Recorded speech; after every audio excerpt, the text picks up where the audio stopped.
Graça e paz vos sejam multiplicadas no conhecimento de Deus e de Jesus, nosso Senhor e Salvador. Em Jeremias, no capítulo 10, versículo 2, a palavra do Senhor nos disse assim: Assim diz o Senhor, não aprendais o caminho dos gentios, nem vos espanteis com os sinais dos céus, porque com eles os gentios se atemorizam.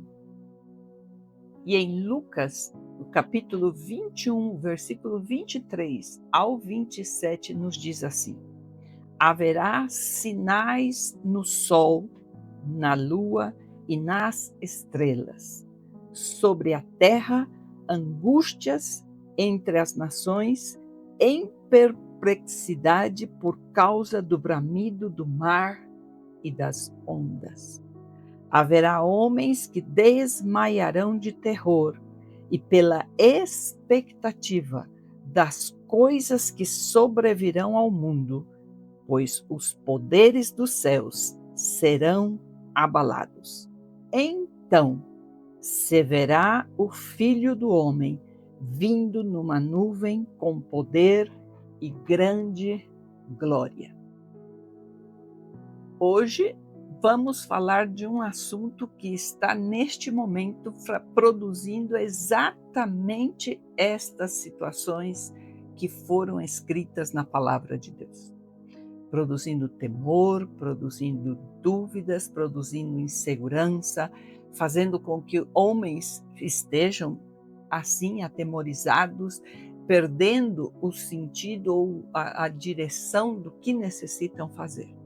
E a intenção deste vídeo não é em nenhum momento trazer uma explicação científica para um evento que estamos presenciando neste momento na humanidade. Para isso estão cientistas, estão pessoas com equipamentos e que sim trarão a confirmação do que a mesma palavra de Deus já nos avisava há muito tempo, há milhares de anos. Então hoje nós gostaríamos de entender juntamente com você, mais que conhecimento científico e uma explicação científica e até lógica para algum texto da Bíblia, nós precisamos entender o conceito de compreender que sim existe alguém que governa tudo isto. E que muitas vezes, por falta de conhecimento, nós não tínhamos chegado a este temor reverente que devemos ter a esta pessoa. Em Deuteronômios, no capítulo 10, versículo 14, ele nos diz: Eis que os céus e os céus dos céus são do Senhor teu Deus, a terra e tudo o que nela há. Então aqui nós temos muito claro que existe um Senhor, que a parte de ser o Senhor, sabemos, é o Criador de todas estas partes, de todos estes eventos, de tudo que nós possamos ver, ou conhecendo ou não, sabendo ou não que exista, este é o Senhor que criou e tem domínio sobre todas estas coisas. Isto colocado de primeiro para que você entenda que não existe nenhum temor de medo no sentido de que eu possa ser pega de surpresa ou que exista aí um grande perigo se eu tenho conhecimento deste Senhor e me submeto às suas normas, às suas leis e participo do seu reino. Já vem aí a tranquilidade e a segurança. O evento que nós estamos falando, que está ocorrendo e que neste momento está chamando a atenção da humanidade, é o que eles chamam de um objeto interestelar. Tem o nome de 3I Atlas. Que é isto? Diz que também conhecido como C2025N1 Atlas e anteriormente como A11PI3E, que é isso, Atlas? Asteroid Territorial Impact Last Alert System. É uma sigla em inglês que usaram como Atlas. Isto está em Rio Hurtado, Chile. E agora, há pouco tempo, no dia 1º de julho de 2025, nós estamos no final de outubro de 2025, foi avistado este objeto interestelar. É algo que está trazendo este terror, trazendo temor, trazendo ansiedade, dúvidas. Todos estão querendo saber o que realmente é isto, inclusive teorias de que até outros planetas estão provocando um ataque à Terra, destruição do Sol e tudo que nós sabemos. E é sobre isto que nós vamos falar um pouquinho sobre este tema, mas nós queremos, antes propriamente de chegar a uma conclusão sobre isto, entendermos alguns eventos que já passaram e que trouxeram essa mesma comoção na humanidade naquele momento, porque não entendiam aquele evento e que depois Deus mesmo, utilizando a mesma ciência, pessoas inclusive que nunca leram a Bíblia, para poder trazer a revelação do evento que havia sido ou que havia acontecido naquele momento. Para isto, nós vamos entender um pouco da história do povo que Deus utiliza para trazer revelação para os demais povos da terra. Israel não é simplesmente um povo elegido por Deus, não. É um povo que Deus começou de um homem de outra nação e, tirando ele desta nação, a partir dele, ele criou uma nação totalmente distinta, uma nação que seria como fosse o protótipo do que ele quer que o povo, que a humanidade, que a nossa civilização conheça do seu caráter e do motivo pelo qual ele nos fez. Porém, com a caída do homem, no momento em que ele peca no Éden, ele perde este conhecimento de quem é ele, a sua identidade, a semelhança que ele tem com o Criador dele e de que forma expressar isto.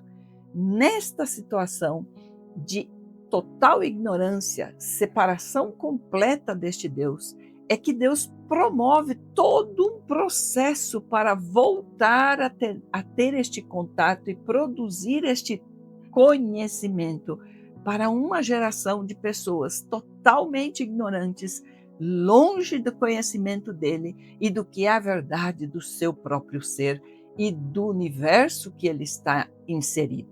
Isto é o que nós precisamos compreender para que possamos ter entendimento de que coisas que estão acontecendo hoje não são nem uma novidade, porque já vem de outros eventos que aconteceram e que têm um propósito. O propósito é chamar, sim, a atenção para que voltemos nossa vida para a condição inicial para a qual ele criou o homem, estar em comunhão plena com ele e ser submissos e sermos, sim, aqueles que estaríamos sendo cuidados, preservados, alimentados, sustentados por ele. Então, a primeira coisa que nós vamos ver aqui são alguns testemunhos de pessoas que nem conhecem a palavra de Deus, nunca leram uma Bíblia, nunca participaram de um culto a Jeová, com este nome, nunca estiveram em nenhuma religião cristã, mas foram pessoas que escreveram de forma que não pôde ser destruída pelo tempo, em coisas que são extra-bíblicas, a confirmação do que sim está relatado na Bíblia. A primeira dela que nós queremos utilizar é Soleb, está em Soleb, isso é um templo de Soleb, uma cidade no Egito, aonde hoje seria o norte do Sudão, aí estaria.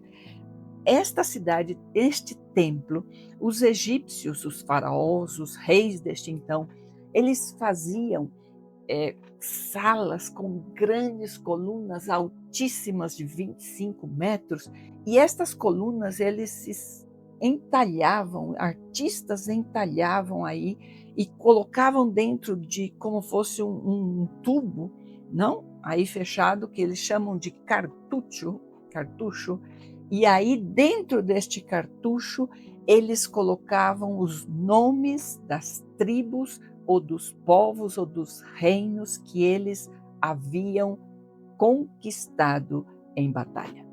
É a primeira vez que você vai encontrar algo que se relacione a este povo único, que ao estabelecer-se como um povo, uma nação na terra de Canaã e trazer à existência os mandamentos que receberam para a forma como eles deveriam se comportar, trouxeram uma mudança total no que se conhecia sobre Deus e como servir e como adorar este Deus e como depender dele para ser protegido e para poder receber as bênçãos que necessitava.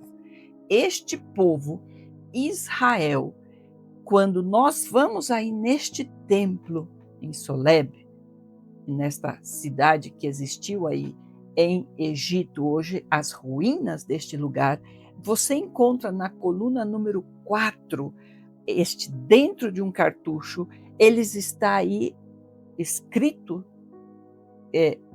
tribo, e vem YHW, que é as letras do nome de Deus, Yahvé.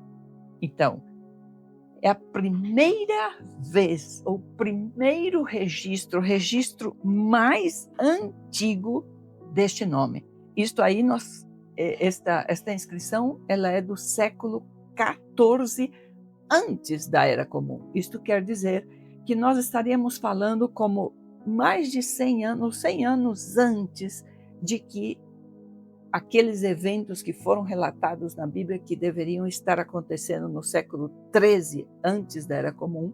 Então, um século antes, já estava registrado este nome como uma tribo. Uma coisa muito interessante é que as tribos, todas elas que foram, de alguma forma, subjugadas, conquistadas pelos egípcios, elas levavam o nome do território aonde elas habitavam. Esta não levava o nome do território, senão o nome do Deus que eles serviam. E isto é algo inédito, não existe na história deles alguma outra tribo que leve esta característica, porque sempre eles referiam a tribo a algo específico que pudesse ser identificado que daquela tribo estavam falando. Então, neste caso, eles falam de uma tribo que não tinha o nome de um território, senão o nome do Deus ao qual eles serviam. A segunda testemunha que vem testificando de que, por mais que muitos digam que nunca existiu um povo nômade no deserto, que nunca existiu um povo que saiu do Egito, que entrou em Canaã e que conquistou as terras de Canaã, que por mais que digam que este povo não viveu todas aqueles milagres que estão relatados e que tudo isso é uma lenda, aqui nós temos pessoas que nunca leram a Torá, que nunca estiveram como o povo de Israel, confirmando o nome Israel, o nome Yahvé, e as atitudes deles exatamente tal qual Deus pediu. A segunda testemunha, outro testemunho que nós temos dele está a estela de Merneptah, um dos faraós de Egito, um dos reis do Egito, e está aí, não? E esta estela, ela foi escrita em uma pedra de granito preta. Isto é muito importante, porque se descobriu que os baixos relevos que está em Karnak, é outro templo em Egito, eles estão falsificados, ou seja, um faraó, ele mandava um falsificador utilizando argila que fosse similar para poder ter como fosse aquela mesma parede, e ele falsificava o nome do faraó que estava aí, trocava o nome do seu pai, do seu avô, pelo nome dele, trazendo para si o mérito daquela conquista, daquela batalha para a sua vida. Quando quem fez aquilo foi o seu pai. Então, isso foi descoberto faz pouco, ou seja, nós estamos falando de 3.000 anos da história que foi interpretado de uma forma equivocada e que recém se descobriu. Isto não pode passar com um granito, porque se eles tentassem de alguma forma aí escrever novamente sobre aquela palavra, isto se estragasse, faria estilhaços e não haveria como manter a escrita original. Então, sendo uma pedra de granito, ela suportou o tempo de 3.000 anos mais e está intacto o que foi escrito, porque é impossível ser falsificado. E nesta pedra, que se chama Estela de Merneptah, está escrito, é a primeira vez, são as 3 últimas linhas dela, mostra que este faraó fala que sim, esta tribo, e aí está, Israel, escrito aí de uma forma em que eles chamam o determinativo.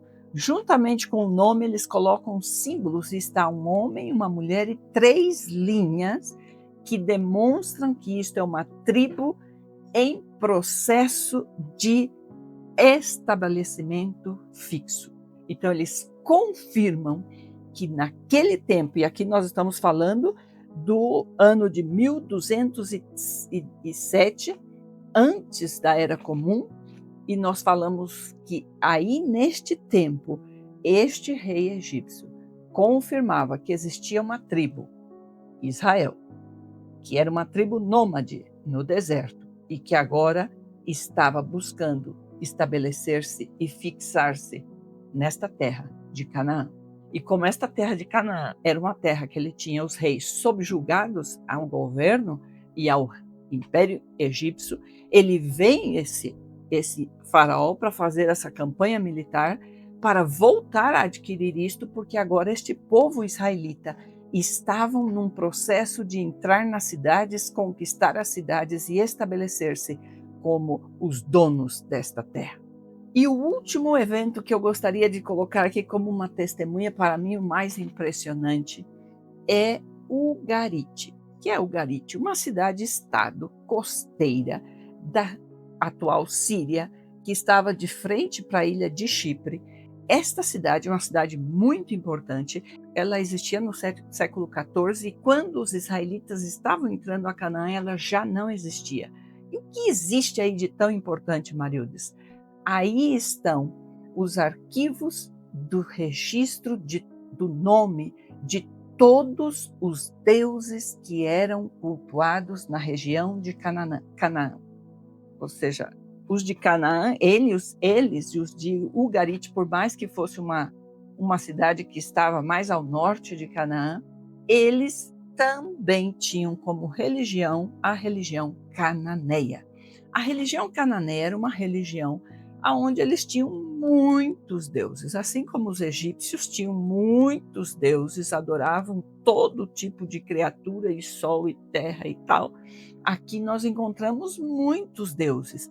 Todos estes deuses estão relacionados nestes arquivos que estão nesta cidade. Por se acaso, hoje em dia, os arquivos de Ugarit são as fontes de estudo mais importantes para o estudo da religião cananeia, porque aí está a lista de todos os deuses e deusas que se conhece ou se conhecia e todos o que há da mitologia cananeia. Só pode ser conhecido estes nomes por causa de Ugarit. E assuste-se, não existia o nome Yahvé.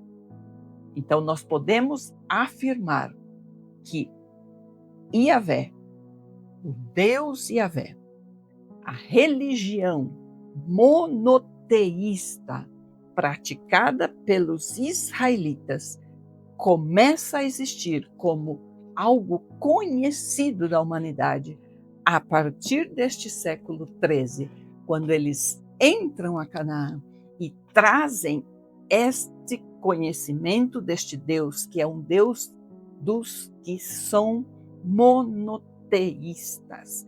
E aqui é importante que você entenda que existem duas coisas diferentes. Existe o monoteísmo e existe a monolatria. A monolatria é, por exemplo, a Renaton, é um faraó do Egito que ele inclusive saiu da capital que o seu pai era o faraó e criou uma capital nova somente para que naquela capital somente tivesse um templo para um só Deus. Atom é o nome do Deus. Akhenaton é o nome do Deus que serviam, estava incluído no nome do faraó. E ele é considerado o primeiro monoteísta, mas em verdade é monolatra, porque ele decidiu que entre todos os deuses ele serviria somente a um Deus, mas é um dos entre todos. O monoteísmo, a grande diferença é que ele não acredita e não aceita que existem outros deuses. O monoteísta, ele somente confessa que existe um só Deus, Yahvé, grande Deus soy, o nosso Deus. Aí começa o conhecimento da humanidade. Não quero dizer com isto que ele é menos, somente começa a existir a partir daí. Não, ele era antes que tudo. Como a gente leu, ele é o Senhor dos céus, dos céus dos céus. Porém, o homem perdeu esta conexão, esse entendimento quando ele pecou. E isto Deus estava recuperando. Então ele formou uma nação desde um homem. Esta nação viveu tudo aquilo que viveu, esteve no Egito, teve que sair como escravo. Deus coloca eles 40 anos em um deserto, leva o líder deles a um monte, entrega leis, faz ele entender o que eles necessitariam desenvolver como nação para que eles pudessem ser o povo que traria o conhecimento ao nosso planeta da existência de um Deus único e soberano. E este é o Deus que nós servimos. Este Deus é o que o povo israelita colocou como conhecimento através do assentamento deles em Israel, aí em Canaã. E este Deus, ele tinha essa característica. A primeira coisa, só existe ele. Ele é o único Deus. Segunda coisa, como único Deus, ele proíbe que sejam feitas imagens ou estátuas de deuses, e nem dele. E, por suposto, de nenhum outro, porque nenhum outro é Deus. E ele também estabelece leis e normas para a alimentação que são totalmente distintas de tudo o que existia até a época. E isto segue vigente até o dia de hoje. Circuncisão, aí vem todas as festas, tudo que Deus estabeleceu através da Torá. E que foi preservado até o dia de hoje, este conhecimento e o entendimento disto para o cristianismo por causa dos israelitas. E segue vigente. Então, nós temos aqui o fundamento para entendermos que o que nós vamos falar, estamos falando neste vídeo, não saiu de algo como que da cabeça de um louco, de uma pessoa que é aí um alienado porque fica lendo a Bíblia. Não, é o contrário. A Bíblia ela foi escrita para comprovar o que Deus fez e faz e fará e terminará na humanidade. O que eu quero que você entenda é que este livro, ele não é simplesmente um papel que todo consente. Este livro é o livro que tem a verdade. E é o livro que pode trazer as suas respostas, que você neste momento está ansiando por ver coisas que você não entende, com dimensões que talvez você esteja até confundido se existe, se é redondo, se é oval, se é uma esfera, se é plano, se é com céus, com domo, com... Isto aqui não é o que vai contar neste momento. Como eu dizia no início, a ideia nossa em nenhum momento não somos cientistas e em nenhum momento eu venho aqui para provar algo neste sentido. O que eu quero é que você entenda que a palavra de Deus ela deixa escrita muitas coisas que são reveladas outras serão mistério. E o que importa é que eu entenda o propósito que Deus tem para tudo isso. E o propósito é muito claro. Ele quer que nós conheçamos e reconheçamos que Ele é o único Deus, o único que tem domínio nos céus e na terra e que tem condições de cumprir a sua palavra. Na sequência, é bom nós entendermos que no meio deste processo que eles foram entre Egito para entrar a Canaã, houve um evento. Êxodo, capítulo 19, versículo 18, diz assim: todo o monte Sinai fumegava, porque o Senhor descerá sobre ele em fogo. A sua fumaça subiu como fumaça de uma fornalha e todo o monte tremia grandemente. Ou seja, houve um momento na humanidade, quando eles estavam saindo do Egito e indo para esta terra, em que Deus disse: vem aqui que eu vou conversar com vocês. E eles não quiseram, e quem teve que subir sozinho neste monte tremendo, com fumaça, com fogo? Moisés. E aí Deus entrega a Moisés todos estas leis, estes mandamentos, estas normas, para que ele pudesse levar este conhecimento ao povo. Mas veja o que diz em Hebreus, no capítulo 12, versículo 26. Ele diz assim: aquele cuja voz abalou, então, a terra, agora, porém, ele promete, dizendo: ainda uma vez por todas farei abalar não só a terra, mas também os céus. Então, uma das coisas que você deve estar preparado é não somente para o 3i Atlas. Prepare-se para ver Deus abalar, como líamos aí em 2 Coríntios, as ondas, o mar. Nós temos visto quantos testemunhos de lugares sendo inundados pelo mar entrando, e as pessoas insistem em pôr barreiras, e aí isso volta a inundar, destruindo cidades, matando pessoas. A natureza como em revolta, como havendo algo que não está ajustado, e nós muitas vezes pensando que o homem é o que poderá ter o domínio e poderá cuidar. O que Deus está dizendo é: eu sou o dono, eu abalei, eu vou voltar a abalar não somente a terra, não vai ser só um monte que vai tremer, não vai ter fogo e fumaça somente aí, não. Isto vai acontecer até mesmo nos céus. Como não poderá ser que talvez um 3i Atlas seja Deus dando uma movidinha e soltando uma pequena cisco, não? Nessa imensidão do universo. Agora, é importante que entendamos algo. Ele dizia aí que ele permitia isto. Se você vê em Jeremias, quando ele diz em Jeremias, é que isso traria para os gentios. Ele diz, no Jeremias 10, 2, porque com eles os gentios se atemorizam. Não é para espantar-nos com estes sinais dos céus, mas se nós estamos atemorizados, se nós estamos tendo um medo, se nós estamos preocupados de que não é o fim e tudo, e que nossa alma está em angústia, é sinal que nós precisamos parar e necessitamos voltar os nossos olhos para aquele que é o dono, é o Senhor, é o Criador, e é o único que nos poderá proteger de tudo que está e do que ainda vai vir. E agora falando algo mais específico sobre os sinais dos céus, sinais que os astrônomos utilizaram e utilizam para inclusive reconhecer estações, reconhecer épocas, reconhecer fenômenos que se repetem. Nós temos um evento em Josué, no capítulo 10, versículo 12 ao 15, que diz assim: então Josué falou ao Senhor, no dia em que o Senhor entregou os amorreus nas mãos dos filhos de Israel, e disse, na presença dos israelitas: Sol, detente em Gibeão, e tu, lua, no vale de Aijalon. E o sol se deteve e a lua parou, até que o povo se vingou dos seus inimigos. Não está isto escrito no livro dos justos?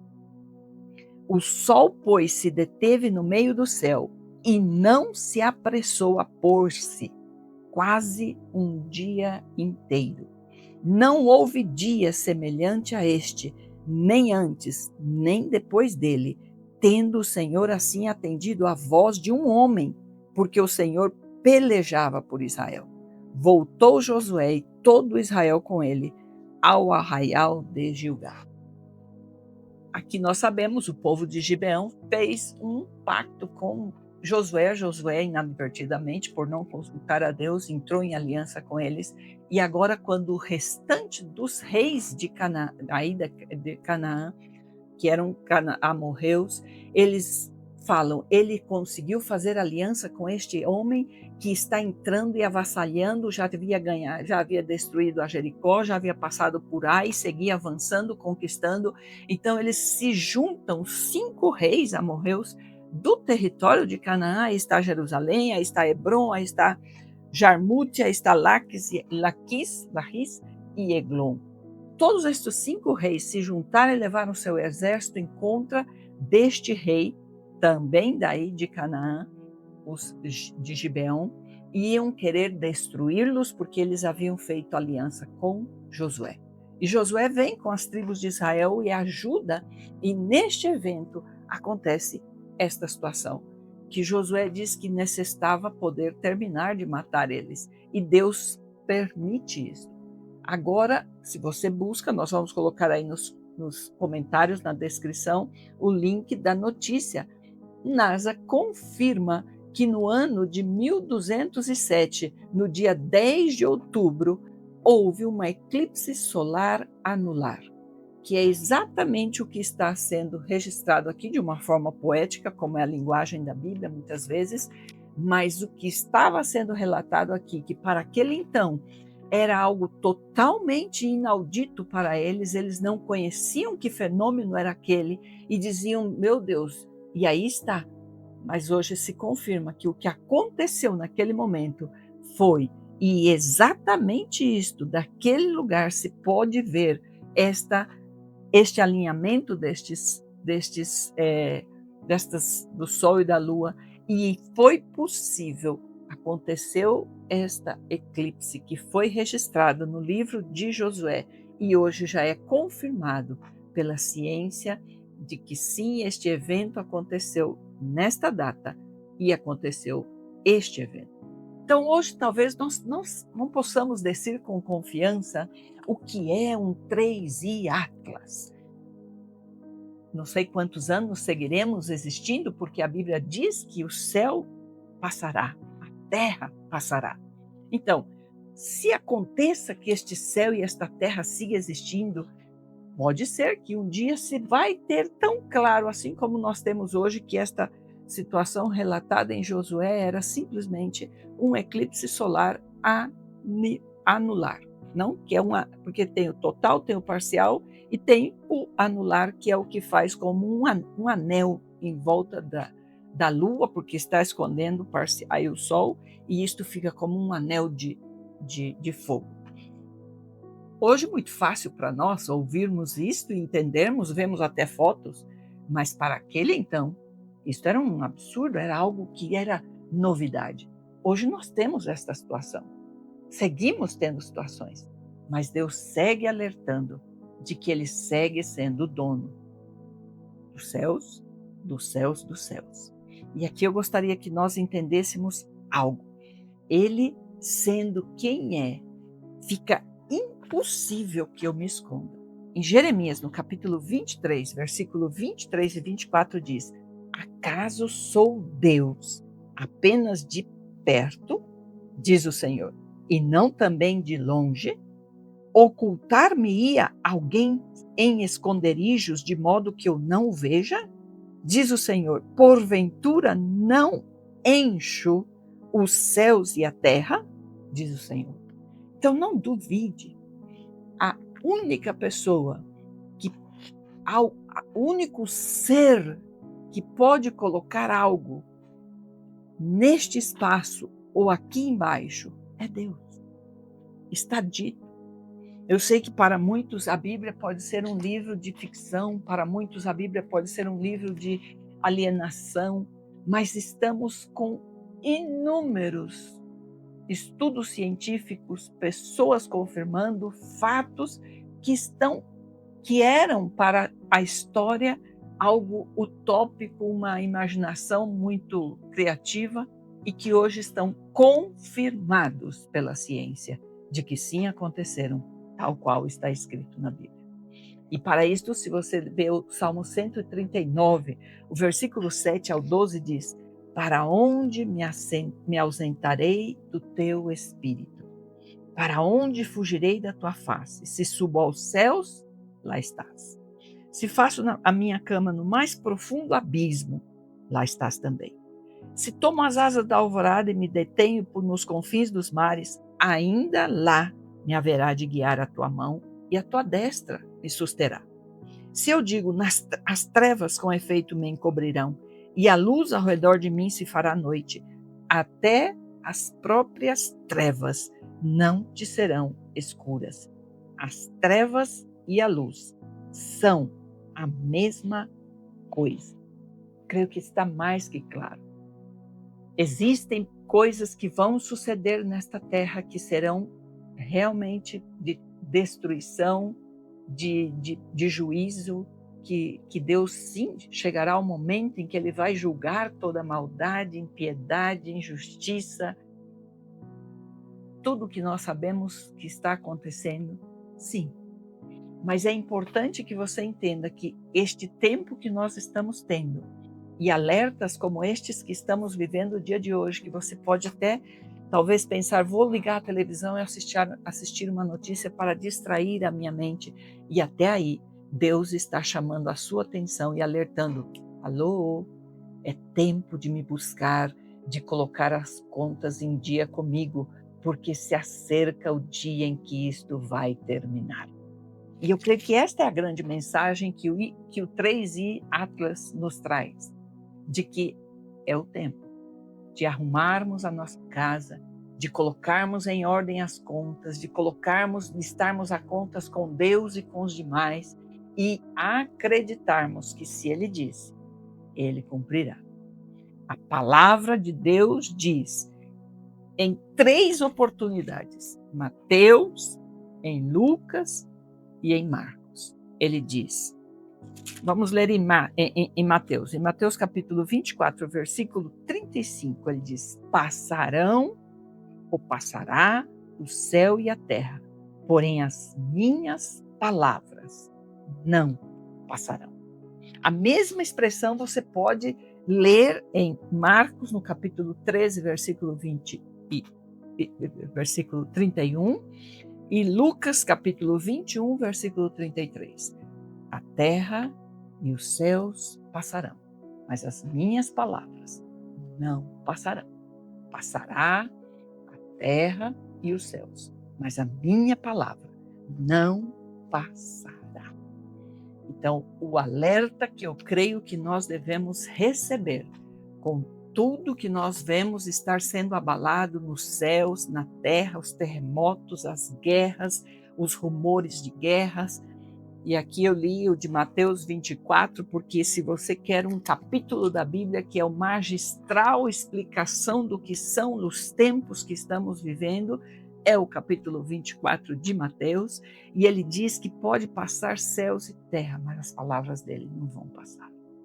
E isto nos traz confiança, nos traz segurança, nos ajuda a podermos estar em paz e até felizes. Não felizes com tanta coisa ruim que passa, mas felizes por termos a certeza de que estamos no caminho correto e de que decidimos pôr a nossa confiança no único que nos poderá livrar de tudo que se aproxima e ainda do que já está acontecendo na humanidade. Então, se eu posso deixar a você alguma impressão sobre os eventos que estamos vendo nos céus, e aproveitando também na terra, nos mares, nos rios, todas nas ondas, eu diria, primeira, se você vai em Provérbios, no capítulo 1, versículo 7, ele diz: o temor do Senhor é o princípio da sabedoria. Mas os loucos desprezam a sabedoria e o ensino.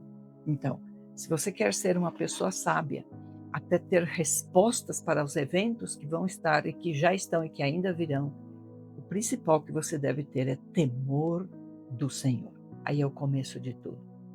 E completo isto com outra mensagem. Aproveitando a oportunidade, nós estamos aqui e vem um dia que é celebrado como um dia para compartilhar em família, Halloween, onde eu visto os meus filhos de monstros, de caveiras e coloco todo um ambiente como de festa para algo macabro. A palavra de Deus não mente. E como ele disse, passará tudo menos a sua palavra. Ele não está de acordo que nós estejamos brincando com o que ele vai utilizar como juízo, como destruição para esta terra. E que foi o motivo pelo qual nós estivemos tão separados, tão ignorantes de quem é ele e do que ele quer para as nossas vidas. Então eu, se posso dar um outro conselho, afaste-se e fuja de tudo o que chama a trevas, a morte, a rituais mundanos, a rituais que são estabelecidos neste mundo. Lembre-se, o Deus que você serve é o Deus Yahvé, o único que leva este nome, que não aceita imagens, que não está de acordo que você se renda homenagens a estas imagens e busque neles um caminho para acercar-se a ele. E que colocou normas, leis, mandamentos e princípios para serem cumpridos, tal qual ele disse, sem que nós estejamos querendo fazer mudanças, porque disse que nem um tio e nem uma vírgula desta palavra poderá ser alterado. Que Deus te abençoe, em nome de Jesus, nome que é sobre todo nome. Amém.